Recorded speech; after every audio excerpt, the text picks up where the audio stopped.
Hello everybody and welcome back to a brand new video.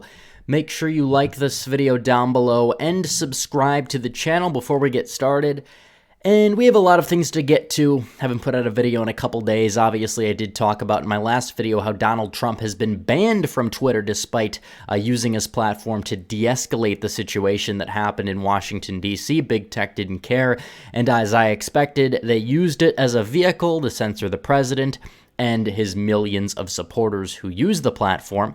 Also, now we are seeing the Republican establishment is working with the Democrat establishment in an attempt to impeach President Donald Trump as we speak. They're trying to get him out of there. I don't know what they're trying to accomplish. Obviously, they're not going to be able to remove him in about 7 days or so. But what it really is about preventing him from running again.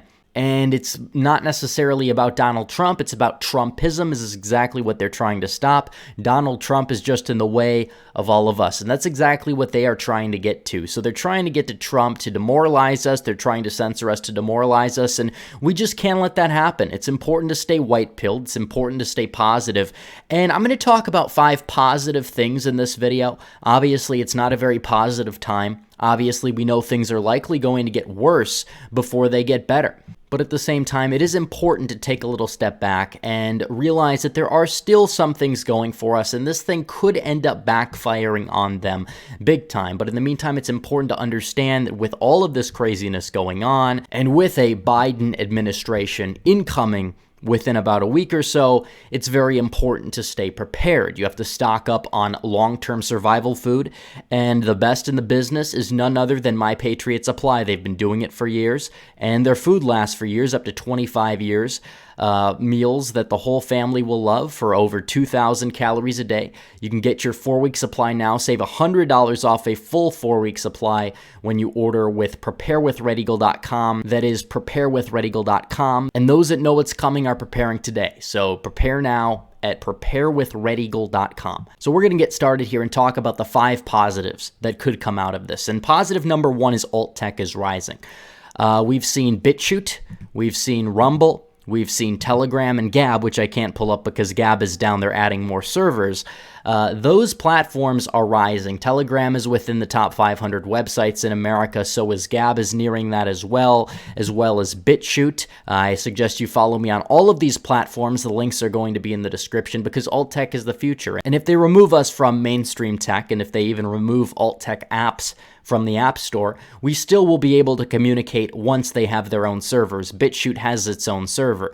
Gab has its own server. Telegram, I believe, has its own server. And Rumble, I'm not exactly sure about. I know Parler is getting its own server. It is down right now. It is going to be coming back.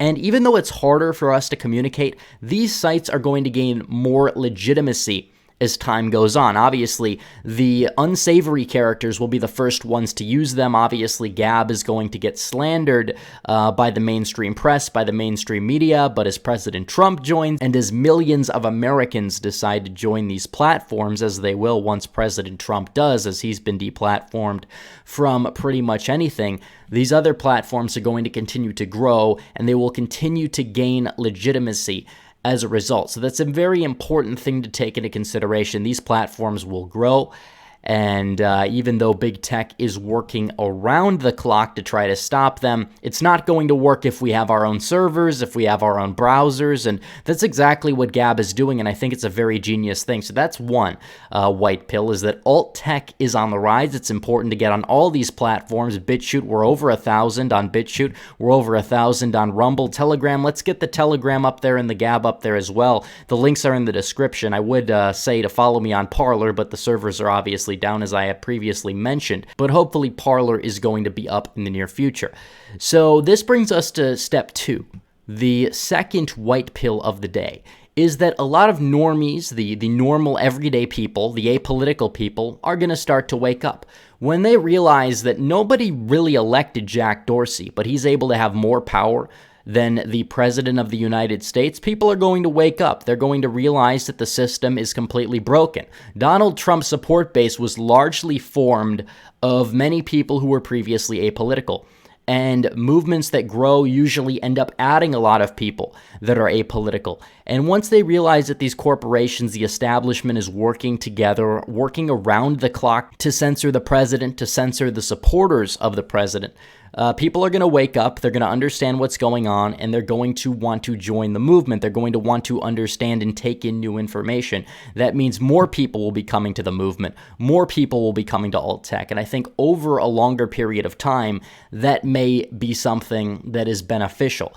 Even though the president's stream of communication has been cut off, one benefit is his support may grow among people that he normally typically wouldn't get to support him, mainly because they're apolitical, mainly because they're not exactly paying attention, but definitely a lot more people will be paying attention to the censorship. They're very wary about what's going on, and they may be more willing to vote in the future for national populist type of candidates, which is very important to take into consideration moving forward, electorally speaking. So that is the second white pill. The third white pill is that there will be a surge of populism, a surge of anti-establishment rhetoric, a surge of anti-big business rhetoric, especially on the right. It's funny to see so many people on the left start to shill for big business, start to shill against free speech. I don't know what timeline this is. Usually, historically, the left has been against big business, against the mega corporations. Historically, the left has been in favor of free speech, but what we're seeing now is very, very different. This is the electorate of America. Most Americans are economically moderate, they're economically populist, but they are socially conservative. They do believe in a strong American identity, which is what you see up here, all of this red. There's a little bit of blue to the left of that, and a lot of those voters could additionally be gained if Republicans decide to be more populist. Republicans get nothing for shilling for corporations that hate us. They don't. We are capitalists. We should be supporting capitalism, but capitalism for Main Street is different from capitalism for Wall Street. I support small businesses. I absolutely support the right to earn property. But right now, the major threat in America, it's not Russia, and it's not socialism, but the mainstream conservative organizations are out there the day after the president gets banned from a mega corporation talking about how the most important thing of the day is that socialism is bad, socialism sucks. And while socialism is bad, it's not the major threat we're facing in this country today. How many socialist politicians are there? Okay, maybe Bernie Sanders and a couple people in Congress. Those people don't even have power within the Democrat Party. The Democrats and Republicans both are largely corporatists. That is the enemy that we're fighting now. That's what Trump ran against in 2016. It wasn't socialism, it was corporatism. Corporatism is bad, and it is just as bad as socialism in many ways, and that's what we have to deal with in this country, because you have big business, and sometimes the big business is colluding with the big government, as we see in Section 230. And you have a lot of politicians there that sit back, and all of their mega donors are from the mega corporations, and you have these mega corporations that are buying out the government. Our special interests are controlling everything here.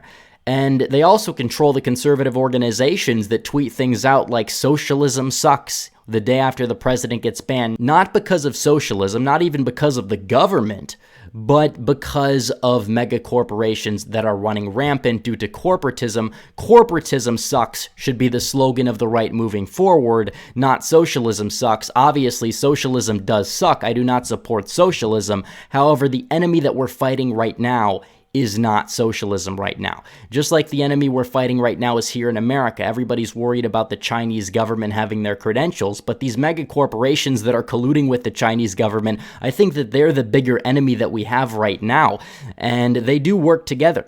But the mega corporations are the number one enemy of the right. When more people realize this on the right, and when the right manages to make their platform more pro-small business and more anti-big business, they'll start to get a lot of these blue dots on their side here in this left quadrant right here, and they will be able to win more elections as a result. And it's part of the realignment. The left will eventually go down here towards the quadrant that really nobody is in, and the right will be able to maintain the narrative in the near future. Also, economic populism does help with Hispanic voters, adding Hispanic voters to the fold as well, a growing population that we have to deal with in this country now that is voting 70-30. Maybe you could buy time, and with economic populism, it could turn into 60-40 before we know it. And that's what's happening. There's a little realignment going on right now in this country.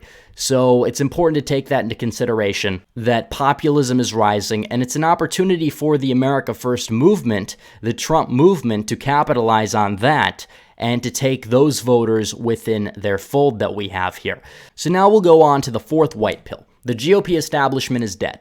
And take this into consideration. They're out here trying to impeach the president. You have a lot of people that are. The voters will pay them back in the primaries in 2022. President Trump still has an 80% approval rating, 90% approval rating within his own party. Those people are not going away. They're not going to go away. They're not going to fold. And they will be voting in the primaries. Whether they think it's a fair system or not, they are going to vote in the primaries. And they are going to successfully knock off many incumbents in 2022 because the incumbents are failing them. They fail them time and time again. They fail them on the election result certification. They're now in many ways failing him on the impeachment. And they're failing the entire base. The base doesn't want them. The base's future is America First. A lot more people are waking up to that. And when you have a free and fair algorithm on some of these more alt-tech sites, that type of sentiment is going to increase substantially. And as a result, with a free and fair algorithm, our ideas will win because they're the better ideas. So that is kind of a white pill that could be taking place, as you see here. The GOP establishment is dead. They were dead in 2016. It's almost like beating a dead horse at this point. The bottom line is they needed to grow some stones in the primaries, but this is a very big red pill for them, this entire process.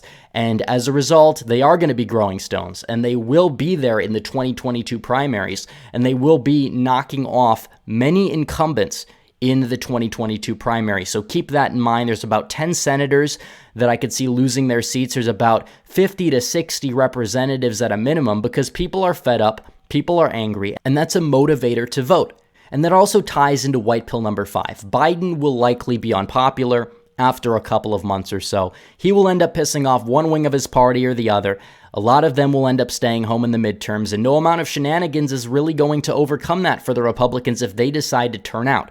Now, that includes primarying individuals. I advise Republicans out there, don't vote for rhinos.